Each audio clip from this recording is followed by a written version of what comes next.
آج کتنے بوڑھے باپ ہیں، جوان بیٹیاں ان کے گھر میں خوبصورت بھی ہیں، دیندار بھی ہیں، نمازی بھی ہیں، قرآن بھی پڑھنے والی ہیں، مگر پورے گاؤں میں کوئی ان سے رشتہ کرنے والا نہیں ہے، کیونکہ اس غریب کے پاس اپنی بیٹی کو بیچنے کے لیے پیسہ نہیں ہے۔ او لوگو، آج ہم نے ایسا ماحول بنا دیا کہ آج بیٹیوں کا سودا ہوتا ہے۔ جتنا کوالیفائڈ داماد ہو، سرکاری نوکری والا داماد ہے تو الگ قیمت ہے، اچھا بزنس والا داماد ہے تو الگ قیمت ہے۔ آج ہم نے دامادوں کی قیمتیں بنا کر رکھ دی۔ آج تم اپنی بیٹیوں کا سودا کر رہے ہیں، سودا ہو رہا ہے، اور کون کر رہا ہے؟ اہل حدیث کر رہا ہے۔ بڑے فخر سے ہم کہتے ہیں کہ صاحب سیمانچل میں قوم ایسی بھی ہے کہ پوری قوم اہل حدیث ہے۔ کبھی ہم کہتے ہیں، دوسری جگہوں پر بات نکلتی ہے کہ کٹیہار سے لے کر کے کشن گنج تک چلے جاؤ، ارریا سے فوربس گنج سے لے کر کے آپ پورنیہ کے تمام علاقوں کو دیکھو، بڑی تعداد میں ایک ایسی قوم رہتی ہے جو سب کی سب اہل حدیث ہے۔ مگر اہل حدیث کا مطلب صرف سینے پر ہاتھ باندھنا تو نہیں ہوتا ہے میرے بھائی۔ اہل حدیث کا مطلب صرف نماز میں زور سے آمین کہنا تو نہیں ہوتا ہے۔ اہل حدیث کا مطلب ہوتا ہے قرآن و حدیث پر چلنے والا، اور اللہ کی قسم جو قرآن و حدیث پر چلے گا وہ جہیز کی ڈیمانڈ تو نہیں کرے گا، وہ جہیز کا لین دین تو نہیں کرے گا جو آج ہمارے یہاں ہو رہا ہے۔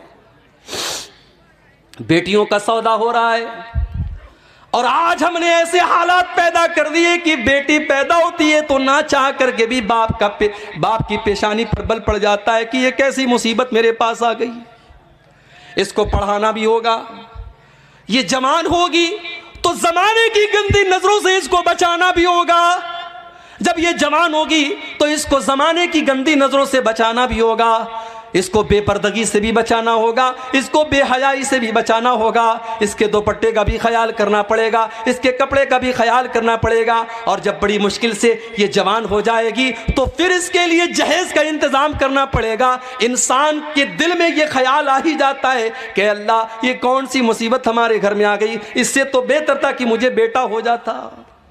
ہم نے یہ حالات بنا دیے، ہم نے یہ حالات بنا دیے، ورنہ بیٹیاں تو رحمت ہوتی ہیں، بیٹیاں تو اپنے ماں باپ کے لیے جنت کی خوشخبری لے کر کے آتی ہیں۔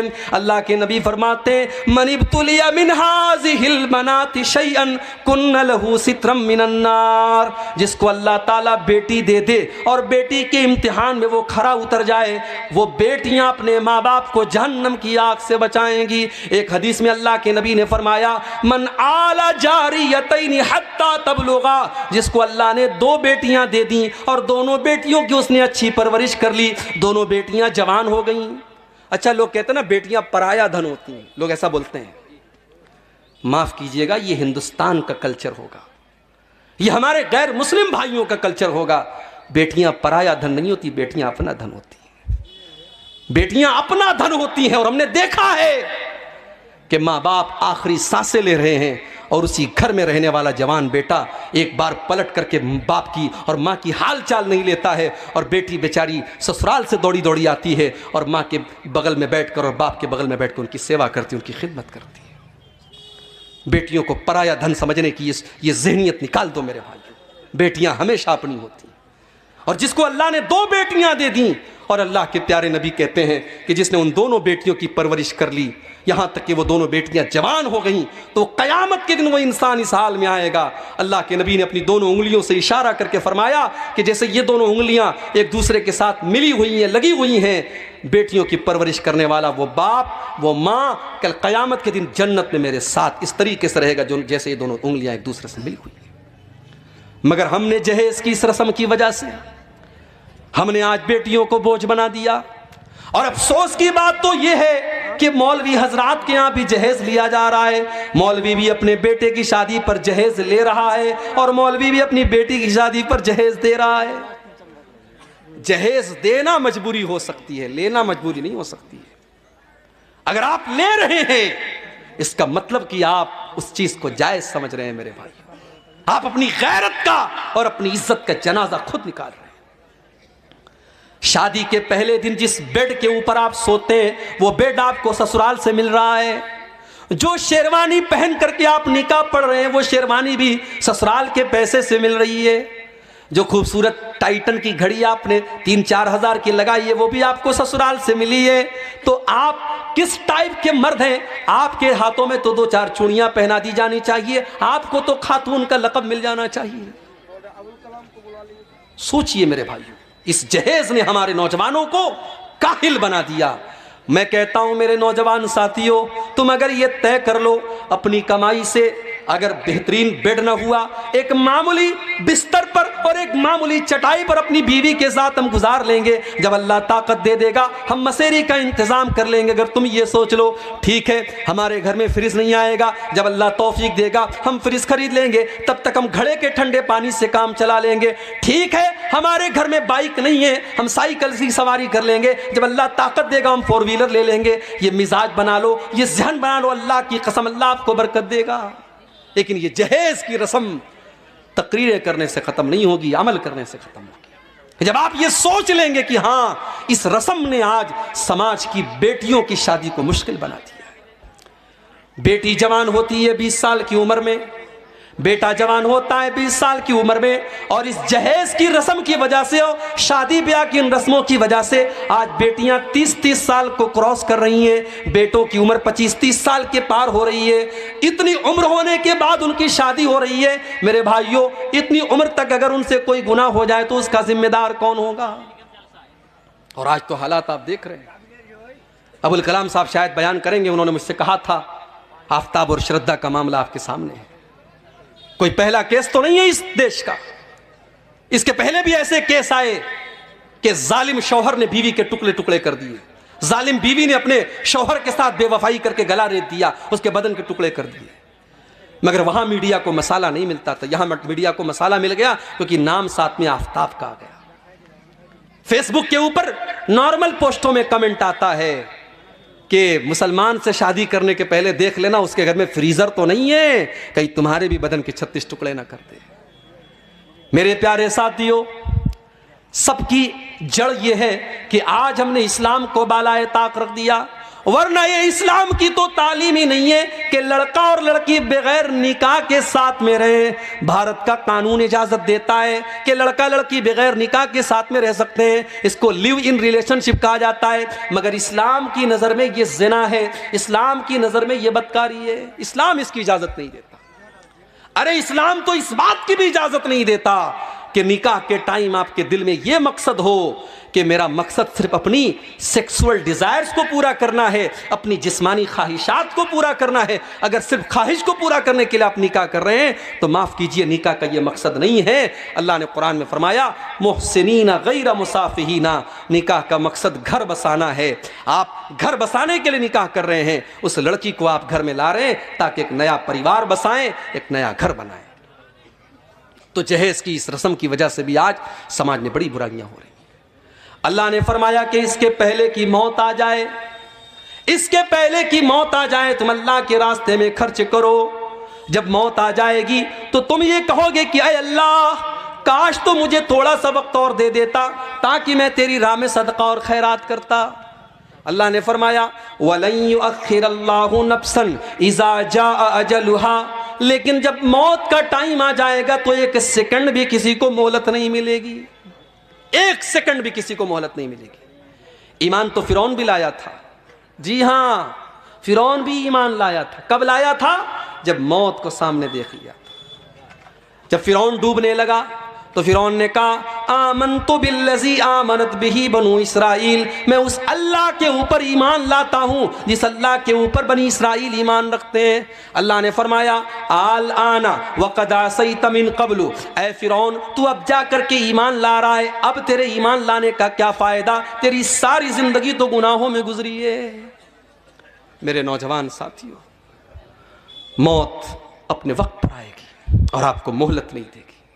ایک آخری واقعہ بیان کر کے بات ختم کر رہا ہوں، مجھے ابھی فوراً نکلنا ہے پورنیہ کے لیے، ٹرین پکڑنی ہے، کل بنارس میں پروگرام ہے میرا اور وہ اپنے محلے کا اپنے گھر کا پروگرام ہے، وہاں شامل ہونا ضروری ہے۔ ایک آخری واقعہ سنا رہا ہوں، سعودی عرب کا سچا واقعہ، وہاں کے عالم دین نے لکھا ہے۔ 3-4 نوجوان گاڑی میں بیٹھے اور سعودی عرب کی سڑکیں ماشاءاللہ بہترین سڑکیں ہیں، پوری سپیڈ سے گاڑی چل رہی ہے، پوری سپیڈ سے گاڑی چل رہی ہے، ایکسیڈنٹ ہو گیا اور 4 نوجوانوں میں سے 3 نوجوان آن دا اسپاٹ انتقال کر گئے، فوراً مر گئے۔ ایک نوجوان بچ گیا، آخری سانسیں لے رہا ہے۔ ٹریفک پولیس والے، شرطۃ المرور والے اس کے پاس پہنچے اور اس سے پوچھا کہ کیا حال ہے تمہارا؟ تم کہاں جا رہے تھے؟ کیا نام ہے تمہارا؟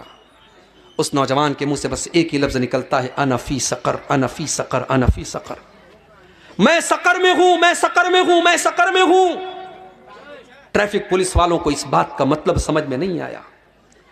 ٹریفک پولیس والوں نے اس علاقے کے عالم دین سے کانٹیکٹ کیا کہ یہ نوجوان لڑکا آخری ٹائم میں انا فی سقر کہہ کر کے مر گیا، اس کا مطلب کیا ہے؟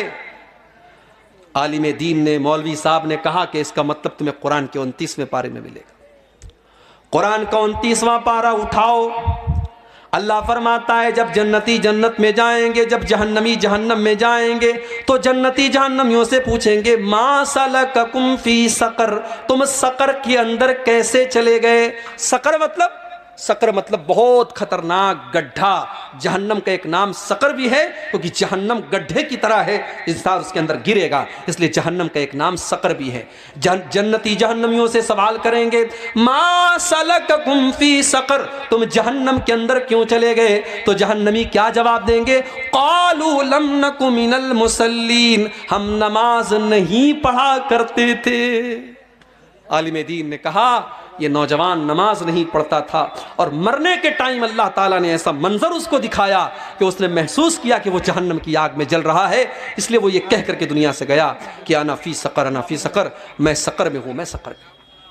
میرے عزیزوں، میرے نوجوان ساتھیوں، ہمارے اتر پردیش کے رہنے والے تھے مولانا عبد الرحمن ساجد سلفی، ہمارے بنارس سے جامعہ سلفیہ سے انہوں نے پڑھائی بھی کی تھی۔ ممبئی کے اندر کرلا میں ایک مسجد کے امام تھے، بہت اچھے مقرر تھے اور بہت اچھے انسان تھے، خوبصورت بھی تھے، خوبصیرت بھی تھے۔ ابھی پچھلے ہفتے کی خبر ہے، مولانا عبد الرحمن صاحب ایک پروگرام میں پونا جاتے ہیں، وہاں پہ تقریر کرتے ہیں اللہ تعالیٰ کی توحید کے بارے میں، اس کے حقوق کے بارے میں۔ تقریر کرنے کے بعد رات ہی میں وہ ممبئی کے لیے چلنے لگتے ہیں، کیونکہ وہ ایک مسجد کے امام ہیں، اور مسجد کی کمیٹی نے یہ کہہ کر کے رکھا ہے کہ آپ کو ہر حال میں فجر کی نماز میں رہنا ہے۔ او لوگو، مولوی کوئی روبوٹ تو نہیں ہوتا، مولوی کوئی مشین تو نہیں ہوتا، اس کے پاس بھی تو ضرورتیں ہو سکتی ہیں، اس کے پاس بھی تو مجبوریاں ہو سکتی ہیں۔ تم نے مولویوں کو مشین سمجھنا کیوں شروع کر دیا ہے؟ بند کر دو مولویوں کو مشین سمجھنا۔ مدرسوں میں پڑھانے والے مولویوں کو آپ نے 5,000 روپے کی تنخواہ پر رکھا، ارے 5,000 کی تو لوگ چائے اور پان کھا جاتے ہیں، پی جاتے ہیں۔ 5,000 میں وہ مولوی کس طریقے سے اپنے بچوں کا پیٹ پالے گا؟ کبھی آپ نے سوچا؟ وہ بیچارہ 10 سال تک مدرسے کی پتلی دال پی کر کے اور بغیر چھلا ہوا آلو کھا کر کے اس نے مدرسے میں پڑھائی کی، لوگوں کے دروازوں پر بھکاری بن کر کے جاگیر کا کھانا اس نے کھایا، اور آج جب وہ عالم دین بن کر کے آیا، آپ نے 5,000 میں اور 7,000 میں اس کو مسجد کا امام بنایا۔ شرم آنی چاہیے۔ مسجد کے امام سے زیادہ تو محلے میں جھاڑو لگانے والے کی اور صفائی کرنے والے کی تنخواہ ہے۔ شرم آنی چاہیے۔ اور اس کے بعد اتنی پابندی ہے کہ صاحب پورا محلہ مسجد میں نظر نہ آئے۔ اگر امام بیچارہ کسی دن فجر میں نہیں آیا، مولوی صاحب آپ فجر میں نظر نہیں آئے، پورا ایک نمازی جب تک پوچھ نہ لے اور تحقیقات نہ کر لے تب تک مولوی کو نہیں چھوڑے گا۔ اس کے پاس بھی تو ضرورتیں ہو سکتی ہیں میرے بھائی۔ اور ایک بہت بڑا فتنہ یہ بھی ہے، آپ نے امام صاحب کے لیے کمرہ بنوایا، بڑا احسان کیا، بڑے احسان کے ساتھ لوگ کہتے ہیں ہمارے ہاں امام صاحب کے لیے کمرے کا بھی انتظام ہے۔ کیسا کمرہ ہے؟ چھوٹی سی کوٹری ہے، بیچارہ امام سر ایک دیوار میں اس کا ٹکرا رہا ہے تو پیر دوسری دیوار میں ٹکرا رہا ہے۔ اتنا بڑا کمرہ ہوتا ہے امام صاحب کا کہ وہ مرغی کا دربہ بھی اس سے بڑا ہوتا ہے۔ وہ بیچارہ فیملی لے کے نہیں رہ سکتا، اس کی بیوی بیچاری زندگی بھر شادی شدہ ہونے کے بعد بھی اپنے شوہر سے دور رہے۔ او لوگو، تم نے ان مولویوں کی زندگی کو ایسا کیوں بنا دیا؟ مدرسوں میں پڑھانے والے ٹیچروں کے لیے آپ نے فیملی کوارٹر کا انتظام کیوں نہ کیا؟ کل اگر اس مولوی کے قدم بہ کے، اس امام کے قدم بہ کے، اس خطیب کے قدم بہ کے، اس ٹیچر کے قدم بہ کے، وہ تو گنہگار ہوگا ہی ہوگا، ہم اور آپ بھی کم گنہگار نہ ہوں گے۔ ہم نے ان کو اپنی فیملی سے دور کر کے بہت بڑی آزمائش میں ڈالا ہے۔ یہاں پہ بہت ساری مسجدوں کے ذمہ دار بھی ہوں گے، مدرسوں کے ذمہ دار بھی ہوں گے. میں اللہ کا واسطہ دے کر کے آپ سے کہتا ہوں کہ آپ اپنے ادارے میں پڑھانے والے ٹیچروں کے لیے ایسی جگہوں کا انتظام کریے کہ وہ فیملی کے ساتھ رہیں. آپ مسجدوں کے اماموں کے لیے فیملی کوارٹر کا انتظام کیجئے. آپ کو اگر اپنے بیوی بچوں کے ساتھ رہنے کا حق ہے تو اس مولوی کو بھی پورا پورا حق ہے میرے بھائی. سرکاری ٹیچر مر جائے، اس کی بیوی کو سرکاری نوکری مل جاتی ہے. سرکاری ٹیچر مر جائے، 60 سال کی سروس پورا کرنے کے بعد مر جائے تو اس کے پریوار کو پینشن ملتی ہے. ساری زندگی ممبر پر چڑھ کر کے اللہ رسول کا درس دینے والا مولوی مر جائے، اس کے کفن کا بھی کوئی انتظام کرنے والا نہیں، اس کے بچوں کی پڑھائی کی کوئی خبرگیری کرنے والا نہیں. کیا یہ درد کی بات نہیں ہے؟ کیا یہ سوچنے کی بات نہیں ہے؟ میرے بھائی، دنیا کی ہر قوم اپنے گرو کی، اپنے ٹیچر کی، اپنے استاذ کی کا سمان کرتی ہے. ہماری قوم تو سب سے زیادہ مولویوں کے اندر کیڑا نکالتی ہے. ٹھیک ہے، وہ انسان ہیں، ان کے اندر اچھے بھی لوگ ہیں، برے لوگ بھی ہیں، ان کے اندر کمیاں ہیں، کوتاہیاں ہیں، مگر یہ سوچو کہ آج کے اس دور میں وہی ہیں جو آپ کو اللہ کے بارے میں بتا رہے ہیں، رسول کے بارے میں بتا رہے ہیں، جنت کے بارے میں بتا رہے ہیں، جہنم کے بارے میں بتا رہے ہیں. اللہ کی قسم اگر یہ علماء دنیا سے چلے گئے، آپ کو کوئی کلمہ پڑھانے والا، آپ کو کوئی قرآن بتانے والا، آپ کو کوئی اللہ کے بارے میں بتانے والا نہ ملے گا. مولوی بیچارے مر جاتے ہیں، ان کے بعد ان کے بچوں، ان کے پریوار کا کیا ہوتا ہے کوئی پوچھنے والا نہیں. عبد الرحمن سلفی صاحب، فجر کی نماز پڑھانا ہے، بہت جلدی ہے. انہوں نے ٹیکسی پکڑی، ممبئی سے، پونا سے ممبئی کی ٹیکسیاں چلتی ہیں، شیئرنگ ٹیکسیاں. ایک ٹیکسی میں 7 لوگ بیٹھے ہیں اور ٹیکسی ڈرائیور پوری اسپیڈ سے چلا رہا ہے کیونکہ اس کو رات میں 2 ٹرپ کرنا ہے، اس کو ممبئی سے پھر پونا آنا ہے اور جلدی جلدی سارے پیسنجر کو پہنچانا ہے ان کی منزل پر. رات کے 11-12 بجے کے بیچ کا ٹائم ہے. ممبئی اور پونا کی ہائی وے پر ڈرائیور نے گاڑی کا کنٹرول کھو دیا.